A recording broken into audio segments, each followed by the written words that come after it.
You've been drinking, and you've been pulled over. What should you do if you are stopped for a DWI? Obviously, I don't advocate drinking and driving, but in New York State, if you're stopped for DWI, you should be aware you're going to be asked to submit to a breath or chemical test. And refusal to take that test, you will automatically be charged with a misdemeanor and potentially lose your license for up to 1 year. Should you submit to a breathalyzer test? If you've only had 1 or 2 drinks and you don't believe you're intoxicated, you should definitely take the test. There's a chance you may not be charged at all, or on the alternative, you may be charged with the violation instead of the misdemeanor, which you would be charged with in a refusal. What's the difference between a misdemeanor and a violation? A misdemeanor is a crime. A violation is the equivalent of a traffic ticket. A violation will most likely carry a fine, but the maximum time could be 1 to 15 days in jail. A misdemeanor will also carry a fine, but could be 15 days to a year in jail. What happens if you refuse to take a breathalyzer test? Your license will be revoked, and you'll get a hearing within 10 days of your arraignment in front of an administrative law judge through DMV. At that hearing, the administrative law judge will determine if the warnings by the police officer concerning the refusal were proper.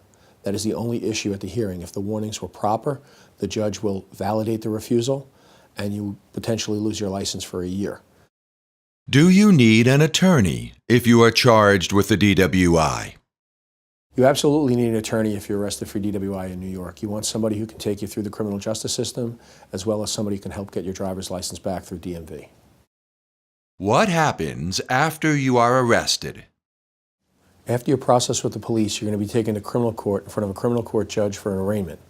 At arraignment, your attorney will plead you not guilty, and the criminal court judge will suspend your license and your driving privileges in New York State. Your attorney will be able to help mitigate that and potentially get you a hardship or conditional license on a case-by-case basis. What steps will your attorney take after you are arrested for a DWI? As your attorney, I have my clients get a drug and alcohol evaluation from a state-certified drug and alcohol counselor to either show A, that you don't have a problem, this was an isolated incident, in which case we can present to the district attorney's office, or B, in the alternative, if you do have a problem, that you're going to get help for that problem, and you are getting treatment and getting help, and therefore maybe you deserve a break, and that will also be presented to the district attorney's office. How can you get your driving privileges back after your license is suspended? The second part of the process will be through DMV, and you'll need to enroll in a drunk driver program through DMV to get your driver's license back. In that program, it's a 6-week course. It meets once a week. You'll watch videos. You hear about the dangers of drunk driving. While you're enrolled in that class, you're eligible for a conditional license, which will allow you to drive to and from work, to and from doctor's appointments, to and from court appearances. At the conclusion of that program, you'll get your full driving privileges back if you've completed the program. In addition to that, there'll also be a driver responsibility assessment, which is $750. You can pay it all at once, or you can pay it $250 a year for 3 years. What's the best way to avoid a DWI?